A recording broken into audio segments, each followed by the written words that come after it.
नमस्कार, सहारा प्रणाम. समय मुंबईच्या सिनेकट्टामध्ये तुम्हा सगळ्यांचं आज पुन्हा एकदा मनापासून स्वागत.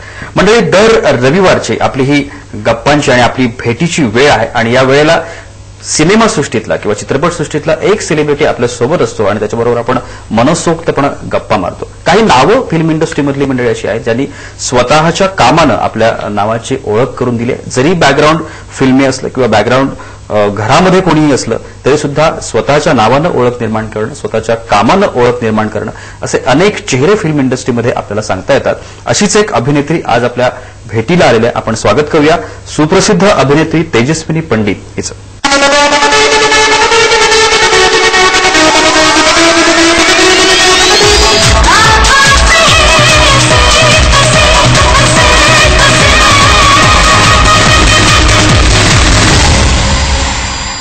खूप खूप मनापासून स्वागत आणि समय मुंबईच्या सिनेकट्टामध्ये तू आलीस त्याच्याबद्दल धन्यवाद अगोदरच. थँक्यू.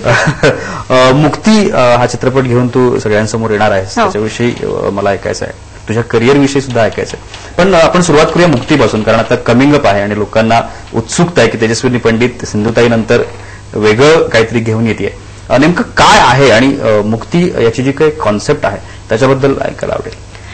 मुक्ती हा चित्रपट आता येत्या 6 एप्रिलला रिलीज होतोय आणि जवळजवळ 100 थिएटर्समध्ये एकत्र रिलीज होतोय.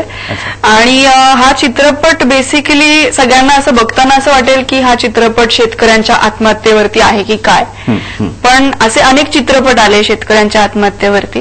पण आमचा चित्रपट थोडासा वेगळ्या धाटणीचा आहे, कारण हा शेतकऱ्यांनी आत्महत्या केल्यानंतर सुरू होतो. म्हणजे तुम्ही असं कधी खूप कमी वेळेला असं ऐकलं असेल की शेतकऱ्याच्या बायकोनी आत्महत्या केली, असं जनरली होत नाही. कारण तिला तिच्या कुटुंबाचा सांभाळ करायचा असतो, तिला मागे जे काही पडलेलं असेल, नवऱ्याने आत्महत्या केल्यानंतर तिच्यावरती किती काय परिस्थिती येते किंवा कसे प्रसंग ओढावतात हे बेसिकली मुक्तीमध्ये दाखवलं गेलंय. कशा उगाच पैशाचं मात्र करतोय नाही आमदा, मी 12 एकरात हिर पाडली तर नामू भिलाडाची आवलाच सांगणार नाही. गाळा पाषाण लागलाय, ब्लास्टिंग शिवाय दुसरा इलाज नाही गड्या. वैरबाजी नाना, आपलं गाव पण दुष्काळग्रस्त आहे. पाहिजे शेतकऱ्यांना स्वप्नात बघायचं नाही का? आता हिरीचं नाद दे सोडून म्हणलं. कसं सोडून देऊ? थोडं नाही, 70,000 रुपये खर्च घातलं. त्या परमिसराला आहे की काळजी आपली. 3 फूट पकडलं, 3 फूट खळा खळा खळा खळा आवाज येतोय पाण्याचा. तालुक्याला ब्लास्टिंग आणायला निघालाय, पैक कुठं आणाल? एकदा का हिरीला पाणी लागलं तर तुमचं यादन मुद्दल सगळंच परत करू. अशा पद्धतीचे चित्रपट ज्या वेळेला येतात, नागेश भोसलेंचाच याच्या अगोदर ती चित्रपट येऊन गेला होता, गोष्ट छोटी डोंगराएवढी वगैरे. तुला काय वाटतं की कमर्शियलच्या दृष्टिकोनातून, कारण ज्यावेळेला एखादं प्रोडक्ट तयार होतं त्यावेळेला निश्चितपणानं कमर्शियली विचार असतो, आर्थिक गणित त्याच्या पाठीमागे असतात आणि सगळ्यात महत्वाची गोष्ट असते की प्रेक्षकांना तुम्ही थिएटरपर्यंत घेऊन येणं, हा जो काही विषय असतो. मुक्तीच्या बाबतीमध्ये तुला काय सांगता येतं? कशा पद्धतीनं लोक अट्रॅक्ट करतील किंवा काय कंटेंट आहे त्याच्यामध्ये जे लोक रिलेट करतील स्वतः? मला असं वाटतं की हा चित्रपट जसा गावातल्या लोकांसाठी आहे तसा हा शहरी लोकांसाठी सुद्धा आहे. कारण आपल्याला आज जे काही खायला प्यायला मिळतंय, खेतीबाडी जी काय होते, तिकडनं कुठल्या परिस्थितीतनं तो शेतकरी काय काय व्यवस्थेतनं जातो याच्याविषयी सुद्धा चित्रपटामध्ये मांडण्यात आलेलं आहे. काही काही गोष्टी त्याच्यात मांडल्या गेल्यात आणि मला असं वाटतं की प्रत्येक जण या चित्रपटाला रिलेट करू शकतो. कारण सुसाईड हा इतकी युनिव्हर्सल टर्म आहे की ही फक्त शेतकऱ्यालाच लागू पडते अशातला भाग नाही. आपल्याकडे शहरात सुद्धा अशा काही गोष्टी होतात की फायनान्शियल बर्डन आल्यानंतर काही जणांनी आत्महत्या केलेल्या बातम्या आपण वाचतच असतो पेपरमध्ये. पण त्याच्यानंतर तुमचं कुटुंब किंवा जी कोण व्यक्ती सांभाळणार असते तिचं काय होतं किंवा ती कशी पुढे नेते तुमच्या कुटुंबाला, तर हे सुद्धा दाखवण्यात आलेलं आहे. आणि मला असं वाटतं की आम्ही काय असं पर्टिक्युलर एक ऑडियन्स असं टार्गेट केलेलं नाहीये, कारण चित्रपट खूप मनापासून बनलाय. म्हणजे त्याच्यामध्ये एफर्ट्स तर असतातच, पण खूप अपेक्षा घेऊन आम्ही प्रेक्षकांकडे उतरतोय. कारण मी जसं म्हटलं तसं की एक पर्टिक्युलर ऑडियन्स किंवा विदर्भात साईड आम्ही फक्त टार्गेट करतोय अशातला भाग नाहीये. हा शहरी ऑडियन्सनी पण बघावा आणि ह्याच्यात कर्माबरोबर आमचं मन सुद्धा जोडलं गेलंय.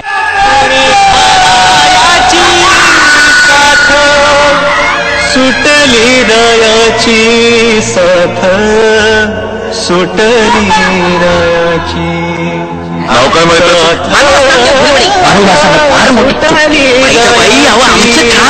ते पोराचं नाव शाळेतनं काढ आणि माझ्याकडे चाकरीला ठेव. कलेक्टर साहेब आल्यात. नमस्कार. तालुक्याला ज्या ज्या ठिकाणी मला जावं लागेल तिथं तुम्हाला माझ्या संग यावं लागेल. तुमच्या नवऱ्याची आत्महत्या मदतीसाठी ग्राह्य धरलेली नाही. मालक वाट बघतोय वाड्यावर. कसं काय करायचं आपलं? सरकारी मदतीचं अजून काही जमलेलं नाही. सरकारी मदत तर मी तुला मिळवून देईनच. माझा जीव गुतला ग तुझ्यात. वेगवेगळ्या पठडीतले चित्रपट बनतात. म्हणजे काही चित्रपट तुम्हाला थॉट देतात, काही चित्रपट फॅक्ट सांगतात, हे आहे असं आहे जे तुमच्या समोर आम्ही ठेवलं आहे. काही चित्रपट मेसेज देण्याचा प्रयत्न करतात. मुक्ती नेमकं काय करेल ज्यावेळेला तो चित्रपट बघून प्रेक्षक बाहेर येतील, काय विचारचक्र असतील प्रेक्षकांच्या डोक्यात अभिनेत्री म्हणून तुला काय वाटतं? तू म्हटलंस तेवढं सगळं येईल त्याच्यामध्ये. म्हणजे थॉट सुद्धा आहे, मेसेज सुद्धा आहे.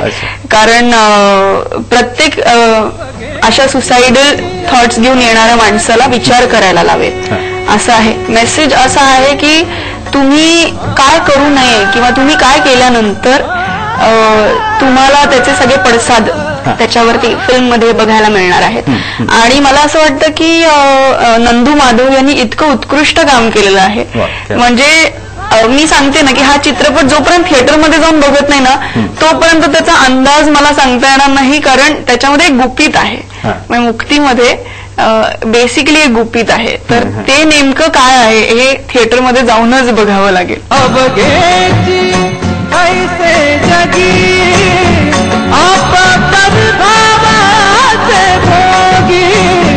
दुःख कोणा सांगयाचे, दुःख कोणा सांगयाचे, जग नाही बाकामाचे, जग नाही बाकामाचे, जग नाही बाकामाचे.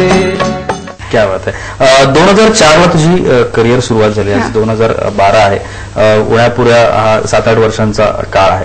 मात्र तरी सुद्धा तुझ्या करिअरवरती लक्ष टाकल्यानंतर एक गोष्ट प्रकर्षानं जाणवते की काही निवडक भूमिका केल्यास पण त्या अगदी मनापासून केलेल्या आहेस. मुक्ती मधली जी काही भूमिका आहे तुझ्या भूमिकेविषयी ऐकायला आवडेल.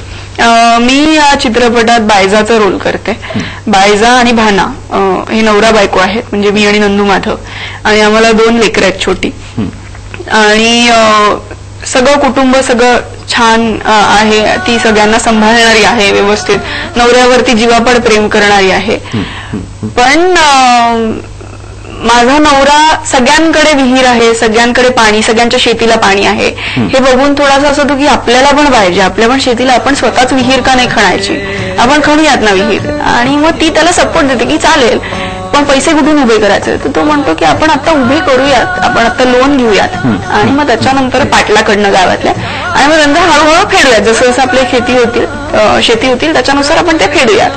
ती या सगळ्याला सपोर्ट देते. आणि नंतर जेव्हा आमच्या विहिरीला पाणी लागत नाही तेव्हा नंदू माधव जेव्हा हे करतात, सुसाईड करतात, त्याच्यानंतर तिचा जो लढा आहे की एकतर 2 मुलं आहेत बरोबर आणि सासरा आहे, त्यांची तब्येत बरी नसते. मग जे लोन आहे अंगावरती नवरानी तर विचार न करता जीव दिला. पण आता ह्याच्यानंतर मुलांना कसं मोठं करायचं, त्यांच्या फिया कुठून भरायच्या, मग सासऱ्याचं जे आजारपण आहे ते कसं काढायचं, बरं शिवाय जे लोन घेतलं आहे ते कसं फेडायचं.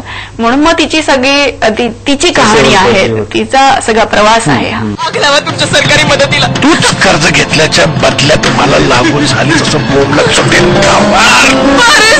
स्कूट केलं परमेश्वर माझ्या संसाराचा. मेलेल्या माणसाच्या पिंडाला कावळा शिवला